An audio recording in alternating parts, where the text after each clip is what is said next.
Quiero deciros, hermanos, que es un placer y un gozo poder estar con vosotros nuevamente. Dentro de un mes se cumplirá 4 años exactamente que estuve aquí compartiendo con vosotros la palabra. Y bueno, el Señor permitió que pudiésemos estar nuevamente en esta mañana y agradezco sinceramente la invitación que me habéis dispensado para esta mañana poder compartir con vosotros la palabra. Quiero decir que traigo los saludos de la iglesia donde con mi esposa nos congregamos. El pastor Lemuel decía una iglesia de hermanos, pero le voy a decir es una iglesia de hermanos y bautistas, porque antiguamente había sido una iglesia que eran 2 pequeñas congregaciones, pero el Señor les guió a fusionarse y eso trajo bendición y la iglesia comenzó a crecer. Y ahora es una iglesia cristiana evangélica, ni bautista de hermanos, la iglesia de Jesucristo. Está bien. Quisiera en esta mañana compartir con vosotros un pasaje que hallamos en la carta a Timoteo, capítulo 3, primera de Timoteo, capítulo 3, vamos a leer unos pocos versículos de esta carta. Pero antes de leerla, del 14 al 16, primera de Timoteo 3, 14 al 16. Antes de leerla, si yo preguntase o hiciese una encuesta a la gente de la calle, ¿qué concepto tiene acerca de la iglesia? Quiero decir algo que me ha impactado muchísimo en esta mañana. Cuando estaba preparando este sermón para esta mañana, luego que terminé, vino a mi corazón algunos cánticos que serían adecuados para cantar. Y os puedo decir, queridos hermanos, que cuando yo empecé a escuchar el primer cántico que en esta mañana comenzaron a cantar acerca de la iglesia de Cristo, algo así decía, ¿no? Fue fantástico, porque era algo que yo tenía en mi corazón. Pero todavía más, les voy a decir más.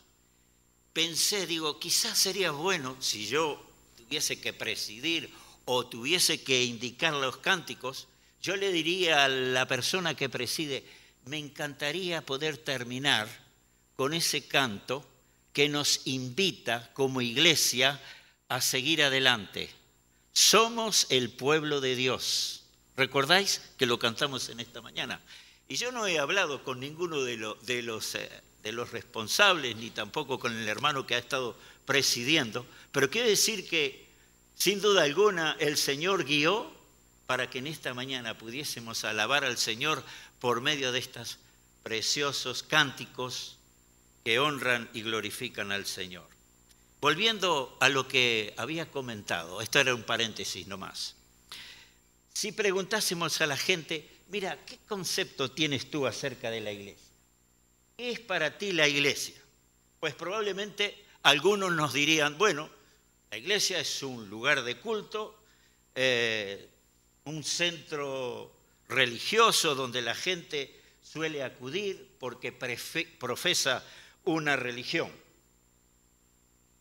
Pero si, por ejemplo, hoy que está tan de moda, tú vas a internet, entras en YouTube y comienzas a buscar a ver qué opina la gente del mundo, la gente en general, qué opinión tiene acerca de la iglesia.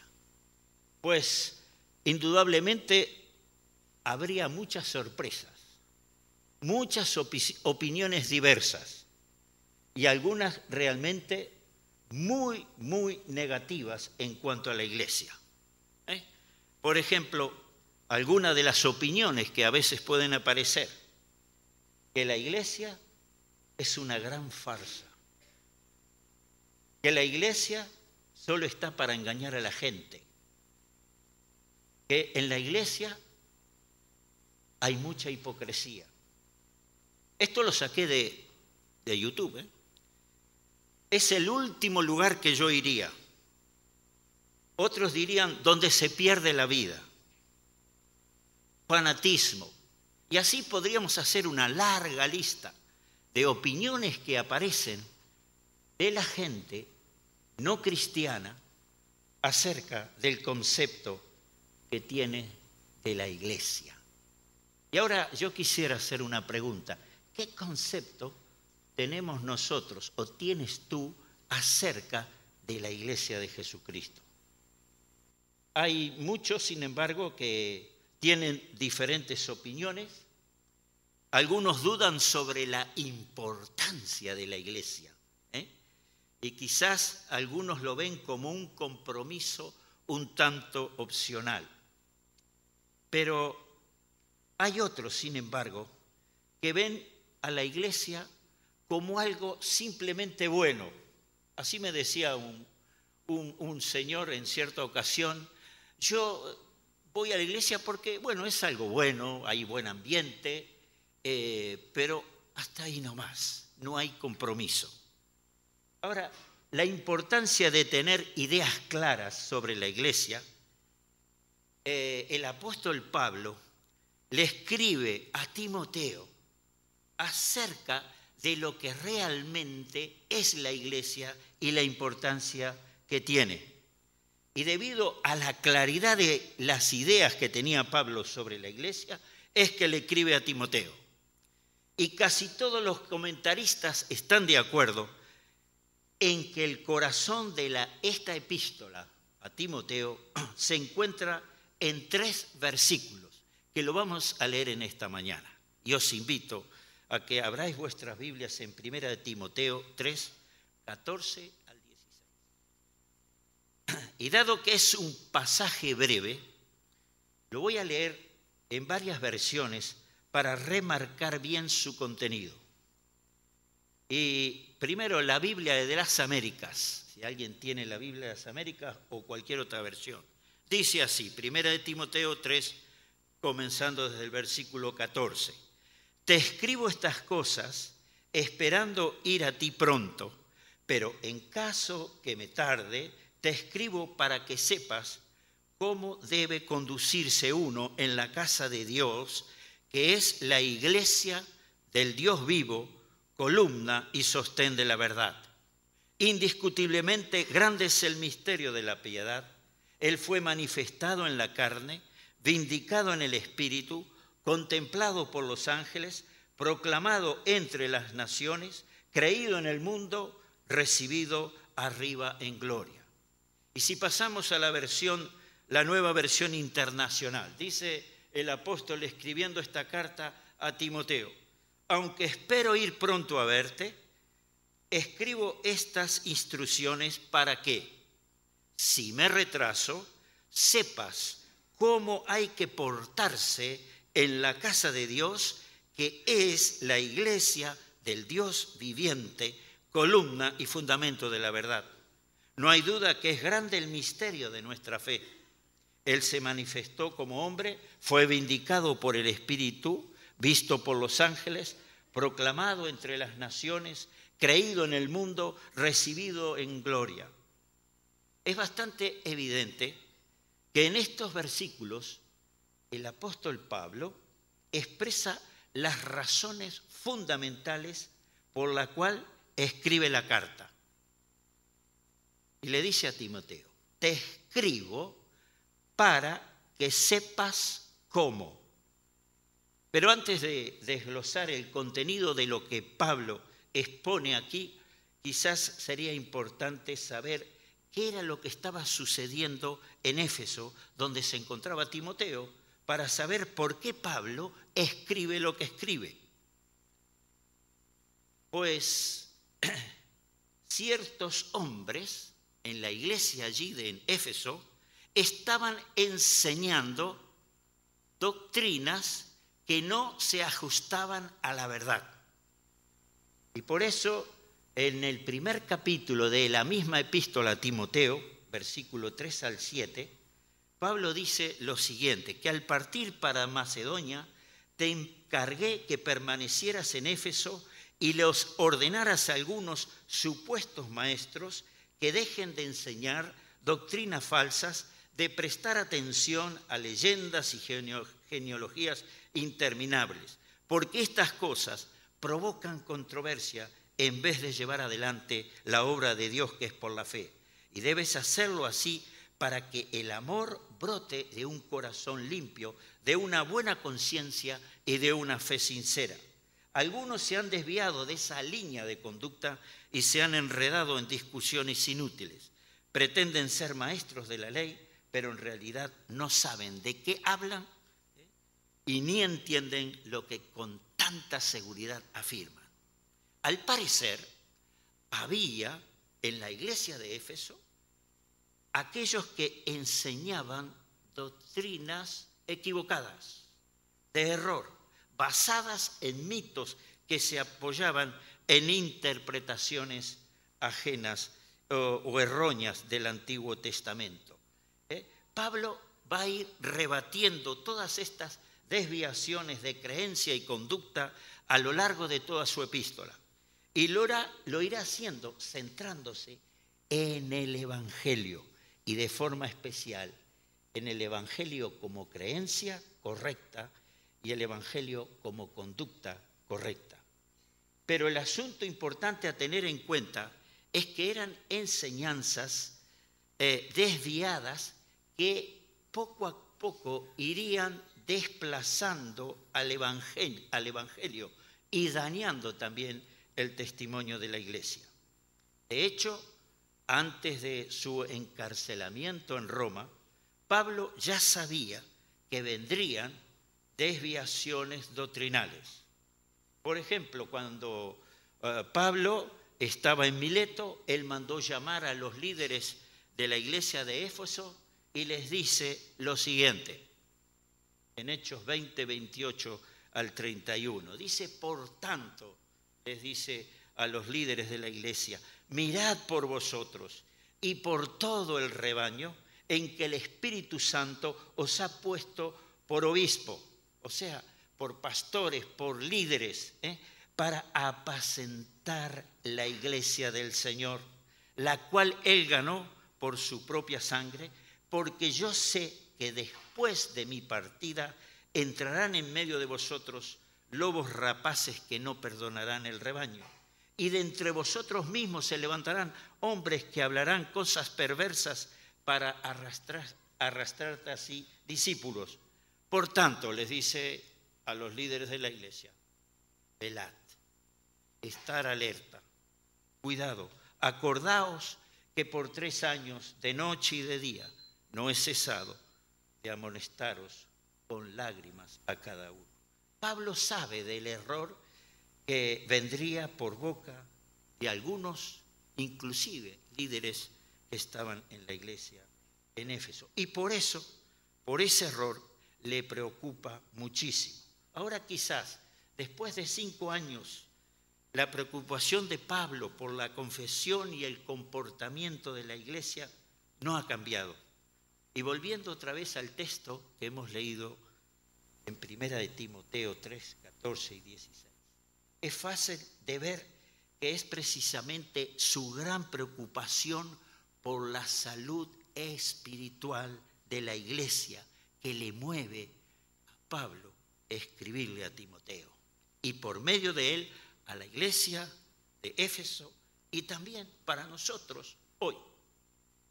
Leamos otra vez el texto. Me disculpáis que voy a leerlo ahora en la versión del 95, que dice así. Esto te escribo, aunque tengo la esperanza de ir pronto a verte, para que si tardo sepas cómo debes conducirte en la casa de Dios, que es la iglesia del Dios viviente, columna y defensa de la verdad. Indiscutiblemente grande es el misterio de la piedad. Dios fue manifestado en carne, justificado en el Espíritu, visto de los ángeles, predicado a los gentiles y creído en el mundo y recibido arriba en gloria. dos motivos principales que le lleva al apóstol a escribir esta epístola a Timoteo. Primero, es bastante evidente que Pablo escribe porque él no podía ir personalmente en ese momento. Pero los peligros que estaban acechando a la iglesia en Éfeso, y para tratar de respaldar a Timoteo en su tarea de liderar la iglesia por el buen camino, lo tiene que hacer por mediación de una carta. En segundo lugar, es bastante evidente que quiere dejar muy claro lo que debe ser la creencia y el comportamiento de los miembros de la iglesia. Un comentarista sugiere que cuando el término que dice conducirse o comportarse tiene más que ver con la manera de vivir, que requerían principios fundamentales. Pablo usa de esta manera y en pasajes como en 2 de Corintios 1:12 y Efesios 2:3, hablando acerca de la manera que un creyente debe vivir su vida. A lo que esto apunta es que el creyente en Cristo debe vivir de una manera que esté acorde con la fe que profesa. Debe vivir en cierta manera que corresponda a su identidad, que corresponda a la comunidad de la que forma parte, que corresponda a la membresía que tiene en la iglesia de Dios. Debe vivir de una manera irreprensible porque forma parte de algo realmente grande, la iglesia de Jesucristo. Ahora, no se trata, por supuesto, de un club de cartas donde uno va a pasar el rato. No se trata tampoco de una peña, de Peñarol, de Nacional, o del Barcelona, o del Real Madrid. Tampoco se trata de un partido político. Se trata de algo, queridos hermanos, grandioso. La iglesia de Jesucristo. Y Pablo pasa a ofrecernos 3 descripciones de esa iglesia. La primera descripción es la principal, pero la segunda y la tercera nos ayudan a entender que estamos hablando de algo auténticamente descomunal, maravilloso. Y todo esto lo encontramos en la segunda parte del versículo 15, que dice, la casa de Dios, que es la iglesia del Dios viviente, columna y defensa de la verdad. En 3 frases tan densas como breves, Pablo nos habla de la identidad y la función de la iglesia. Dice en primer lugar, Pablo describiendo a la iglesia como la casa de Dios. Hoy estuvimos cantando también, ¿no es cierto? Hacíamos referencia a la casa de Dios. Pablo describe a la iglesia como la casa de Dios. Esta es la metáfora principal. Las otras 2 aportan matices adicionales. Nos dice columna y baluarte de la verdad. Pero al hablar de la casa de Dios, yo creo que debemos entender que en el contexto que Pablo escribe, hay que pensar más en clave de familia. ¿No es cierto? Que en clave de vivienda, de edificio. Es decir, si al leer la palabra casa me pongo a pensar exclusivamente en lo que es la parte material, el edificio, pues no es exactamente lo que Pablo nos está diciendo, sino que debo pensar también primero en la gente que vive dentro de esa casa, para tener más en mente lo que el apóstol tenía en su mente. El concepto tiene como trasfondo la familia greco-romana de aquellos tiempos y se usa en el Nuevo Testamento tanto para la vivienda como para la familia que vive allí. Además, como apunta otro comentarista, casa en este contexto se entendería en el sentido de familia, dado que es lo que significa en los versículos 4, 5 y 12 de Primera de Timoteo, cuando Pablo, hablando de los ancianos, de los diáconos, dice que deben gobernar bien su casa. ¿A qué se está refiriendo? A la familia, ¿no es cierto? Tanto Pablo dice, tanto un anciano como un diácono debe gobernar bien su propia casa. Ahora, no podemos, por tanto, vivir de cualquier manera en comunidad. Debe haber orden, debe haber autoridad, respeto mutuo, pero también amor. Debe haber un comportamiento digno de la familia. Así que Pablo además añade 2 descripciones más para que sepamos mejor lo que implica ser parte de la familia de Dios. La primera, iglesia del Dios vivo. Nuestro Dios no es un ídolo muerto, es un Dios real, nuestro creador, quien gobierna este mundo y el universo. Además, como señala un comentarista, el hecho de que Dios sea un Dios vivo destaca la realidad de que Él también puede ordenar, disciplinar a quienes dañan su iglesia. El autor a los Hebreos habla varias veces del Dios vivo en su carta. Por ejemplo, en Hebreos 3 dice en el versículo 12, mirad, hermanos, que no haya en ninguno de vosotros corazón tan malo e incrédulo que se aparte del Dios vivo. Y luego, más adelante, el mismo autor a los Hebreos escribe, pues conocemos al que dijo, mía es la venganza, yo daré el pago, dice el Señor. Y otra vez, el Señor juzgará a su pueblo.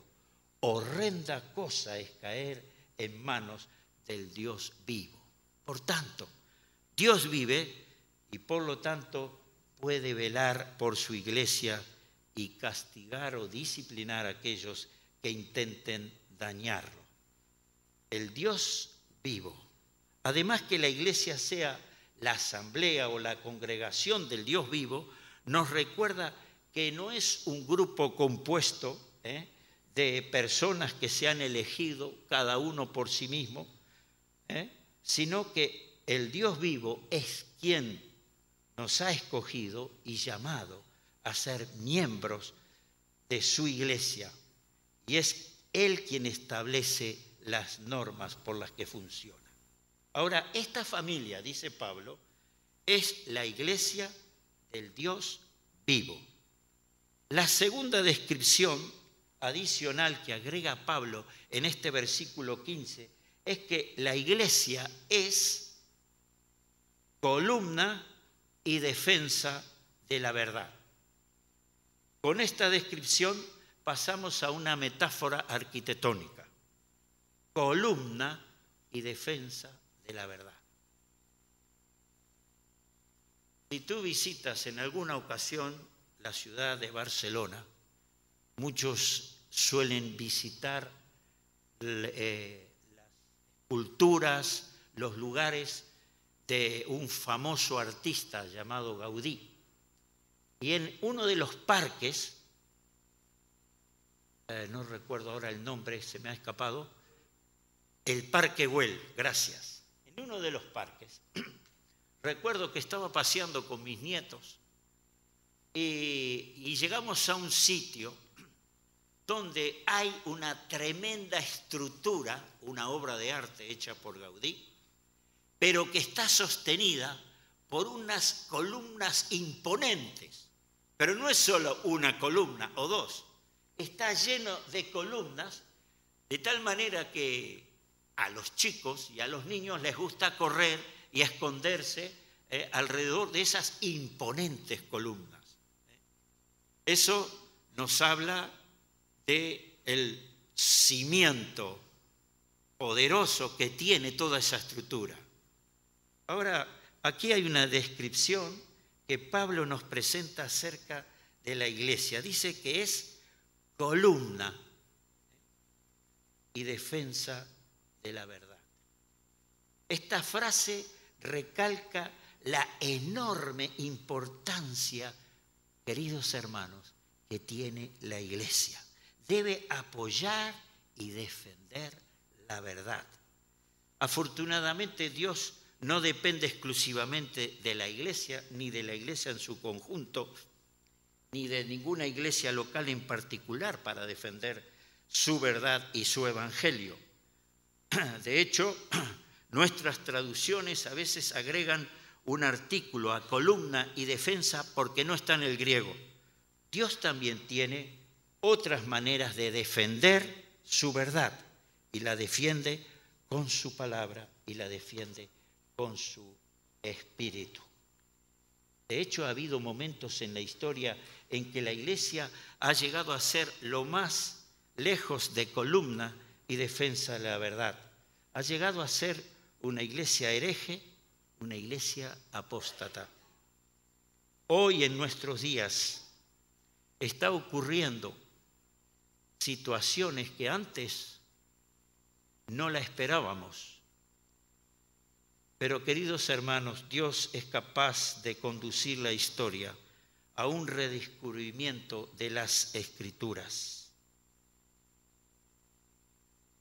Y es por ese motivo que es esa convicción que le lleva a Pablo a escribir esta epístola a Timoteo, porque la entidad, la iglesia, que tenía que defender la verdad, la estaba desvirtuando en manos de falsos maestros en Éfeso.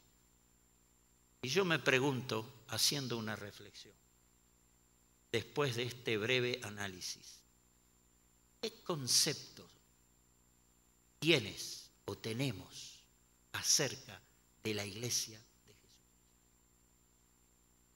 ¿Pensaste en esta congregación como familia, como pueblo de Dios? ¿Llegaste consciente de que Dios, que gobierna en la iglesia, en su iglesia, es un Dios vivo que vela por su iglesia, pero también puede disciplinar a cualquiera que intente dañarla?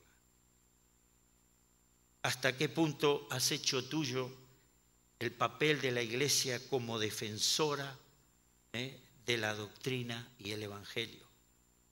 Ahora, a estos enfoques podríamos añadirle otros que nos ofrece el Nuevo Testamento, conceptos de la iglesia como pueblo de Dios, templo del Espíritu Santo, el cuerpo de Cristo, pero todos apuntan a que la iglesia tiene una identidad y una misión trascendental.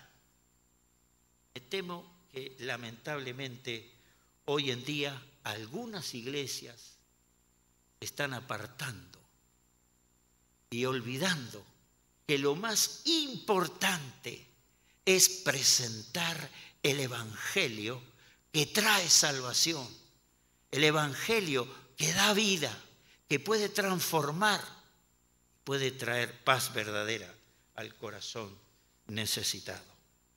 Muchos han perdido la dimensión trascendental de su identidad y su cometido. Y es más, lejos de querer moldear su iglesia a la definición apostólica de la iglesia, parecen tener más interés en hacerla aceptable a la cultura que los rodea de nuestros tiempos. Muchas veces no nos gusta la santidad. Entonces hay que buscar maneras, cuando se habla de estos temas, de legalismo, fariseísmo, para no tener que obedecer los principios y las normas de la familia. A otros les parece anticuado defender el orden de la creación que Dios estableció en la familia y en la iglesia. Y buscan formas de reconducir el sentido de ciertos textos bíblicos con interpretaciones creativas acordes a nuestros tiempos y a la opinión humana. Pero es justamente para defender a la iglesia de esta clase de mutaciones que Pablo escribe esta epístola y le dice a Timoteo, para que sepas cómo debes conducirse uno en la casa de Dios. Hermanos, somos capaces de hacernos con la magnitud de la carga que el apóstol tenía por la salud espiritual y la pureza de su doctrina. Al escribir esta carta, estaba respondiendo al deseo del Espíritu Santo de Dios de dejar estos asuntos claros para su iglesia, para todos los siglos venideros. La verdad importa, nuestra manera de vivir importa porque la iglesia y esta congregación también es familia de Dios, iglesia del Dios viviente, columna y defensa de la verdad. Ahora, para terminar, Pablo no abandona su argumento ahí, acaba de recalcar la necesidad de defender la verdad. Y ahora hace énfasis en que esa verdad que protege la iglesia es singularmente importante. Versículo 16. Allí encontramos como un himno, pero es una confesión de fe. Fijaos, dice en el versículo 16, indiscutiblemente grande es el misterio de la piedad. Primero, destacar que cuando Pablo habla de misterio, hay que entender que en el Nuevo Testamento un misterio se refiere a algo que anteriormente estaba oculto, pero que ahora es revelado. Además, Pablo dice que es el misterio de la piedad. La piedad, la palabra piedad es una palabra que usa Pablo en sus epístolas pastorales como otra manera de referirse a la fe cristiana y con un cierto énfasis en la conducta cristiana, en la manera de vivir. Ahora, en segundo lugar, Pablo dice que este misterio es grande. Grande es el misterio de la piedad. Al decir esto no quiere decir que es un gran misterio. Probablemente aquellos falsos maestros estaban rebatiendo a Pablo, pero Pablo les dice claramente y les aclara. A lo que se refiere aquí es al contenido de este misterio que es grande. Cuando Pablo piensa sobre lo que Dios ha hecho en Cristo a favor de una humanidad perdida, el único calificativo que le puede poner a esa obra es que es grande. Se queda maravillado, atónito ante la magnitud de lo que Cristo ha logrado en favor de la humanidad. La obra redentora de Cristo ha sido impresionante, única. No hay otra maravilla mejor que la obra redentora de nuestro Señor Jesucristo, el autor de nuestra salvación. Y por eso él termina este pasaje y este párrafo traducido de la siguiente manera. Él fue manifestado en la carne, vivificado en el Espíritu, contemplado por los ángeles, proclamado entre las naciones, creído en el mundo, recibido arriba en gloria. Son 6 declaraciones sobre Jesús. Es una pequeña confesión de fe sobre su persona y la obra de Cristo. Primero, Él fue manifestado en carne. Nos habla de la encarnación de Cristo como el misterio de la piedad. No es un concepto, no es una filosofía ni un ideal, es una persona, el Señor Jesús, Dios hecho carne. Juan 1:14 dice, y aquel verbo fue hecho carne y habitó entre nosotros, ¿no es cierto? La segunda declaración, vindicado en el Espíritu, probablemente hace referencia a su resurrección. La resurrección de Jesús por el Espíritu Santo fue una prueba más de su persona y su misión. Tercera declaración, contemplado por los ángeles. Cuarta declaración, proclamado entre las naciones por los apóstoles y la iglesia después de Pentecostés, dando testimonio de la persona del Señor Jesucristo y su obra llevada en la cruz. Creído en el mundo, el cumplimiento de la gran comisión en respuesta a la predicación anterior. Recibido arriba en gloria.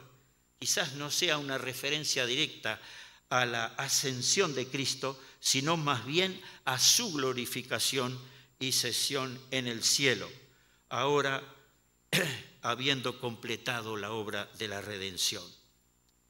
Ahora es interesante notar que no hace una mención específica de la cruz, porque el énfasis recae en la revelación de Jesús y que la idea de la venida de Cristo también se repite en varios lugares de las epístolas pastorales y posiblemente parte de ese énfasis particular es para hacer frente a las enseñanzas de los falsos maestros. Así que el Evangelio tiene que ver con Cristo. Es un misterio revelado. El misterio de la piedad es Cristo mismo revelado y vindicado.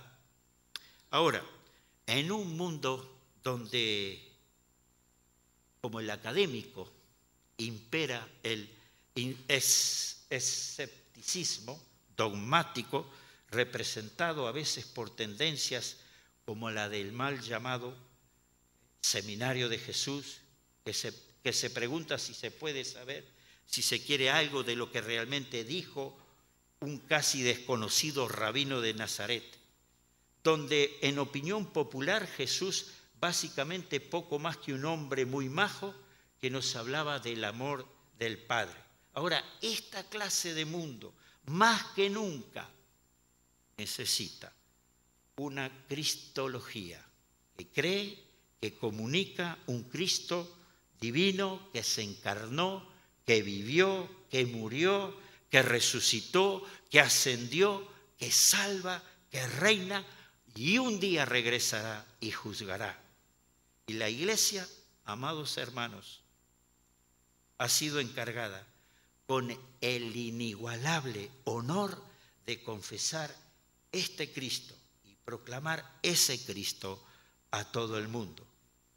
Por lo tanto, es imperativo de que como creyentes que formamos parte de la familia de Dios, podamos proclamar al mundo que nos rodea que hay un Dios vivo y que Jesucristo, el Hijo de Dios, vino aquí a la tierra con el propósito de traer salvación, esperanza para aquellos que están muertos en sus delitos y pecados.